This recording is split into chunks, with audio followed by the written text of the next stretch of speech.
Hi friends, welcome to my channel. This is Ishwar. You're watching study with Ishwar YouTube channel. నా ఛానల్లో previous papers ఉంటాయి శాతవాహన యూనివర్సిటీవి. So please share with your friends and subscribe to my channel. వీడియోకి వెళ్ళే ముందు please like the video and subscribe to my channel. Okay, ఇక్కడ instant supply ఇది video చేయమని చాలా మంది అడిగారండి, అందుకే ఈ వీడియో చేస్తున్నాను.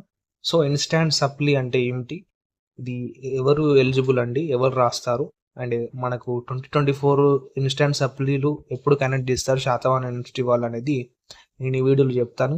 వీడియోని స్కిప్ చేయకుండా చూడండి అండ్ వీడియోని ఖచ్చితంగా లైక్ చేయండి. మీ ఫ్రెండ్స్కి కూడా షేర్ చేయండి, వాళ్ళకు కూడా ఉపయోగపడుతుంది. ఓకే, ఇక్కడ ఫస్ట్ ఇన్స్టాంట్ సప్లీ, ఇక్కడ ఎలిజిబిలిటీ చూద్దాం. ఫస్ట్ ఎలిజిబిలిటీ ఎవరు ఇది రాయడానికి ఎలిజిబుల్ అంటే, ఇక్కడ ఫస్ట్ పాయింట్ వచ్చేసి degree first year and second year completed students. Okay, degree first year complete చేసి ఉండాలి and degree second year complete చేసి ఉండాలి. అంటే ఫస్ట్ సెమిస్టర్ నుండి 4th సెమిస్టర్ వరకు ఎటువంటి బ్యాక్లాగ్ కూడా ఉండకూడదు. అండ్ ఇక్కడ ఇంకోటి ఏంటంటే point, in degree final year 1 backlog. ఒకవేళ డిగ్రీ ఫైనల్ ఇయర్లో ఒక బ్యాక్లాగ్ ఉన్నట్లయితే వాళ్ళు ఎలిజిబుల్ అండి. అంటే ఇక్కడ 5th సెమిస్టర్లో కానీ లేదా 6th సెమిస్టర్లో కానీ ఒక బ్యాక్లాగ్ మిగిలిపోయినట్లయితే వాళ్ళు దీనికి ఎలిజిబుల్. దేనికి? ఇన్స్టాంట్ సప్లీకి ఎలిజిబుల్ అండి. వారు ఈ ఇన్స్టాంట్ సప్లీ ఎగ్జామ్కి అప్లై చేసుకోవచ్చు. ఇక్కడ మరి 2024 ఇన్స్టాంట్ సప్లీ శాతవాహన యూనివర్సిటీ ఎప్పుడు ఉంటాయంటే, మనకు ఇక్కడ ఆఫ్టర్ 6th సెమ్ రిజల్ట్స్, ఇంకా మనకు 2024 6th సెమ్ రిజల్ట్స్ రాలేదు కదా, వచ్చిన తర్వాత, ఓకే, రిజల్ట్స్ వచ్చిన తర్వాత మనకు dates are announced for instant supply.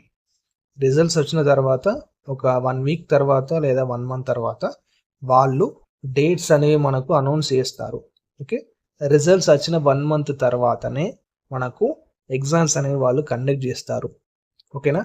And ఇంకోటి మనకు ఆల్ సెమిస్టర్స్ అనే కూడా ఉంటుందండి ఎగ్జామ్. దాని గురించి కూడా వీడియో చేయమంటే చేస్తాను.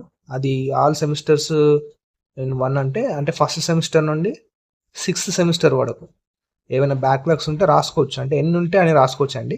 ఇది ఇన్స్టాంట్ సప్లీ ఏంటంటే వాళ్ళు ఎందుకు తీసుకొచ్చారంటే, ఇప్పుడు 5th సెమిస్టర్లో ఒక బ్యాక్లాగ్ ఉండి 6th సెమిస్టర్లో అన్ని పాస్ అయ్యి, అంటే ఫస్ట్ సెమిస్టర్ నుండి 6th సెమిస్టర్ వరకు అన్ని పాస్ అవుతారు, కానీ 5th సెమిస్టర్లో ఒక బ్యాక్లాగ్ మిగిలిపోతుంది కదా.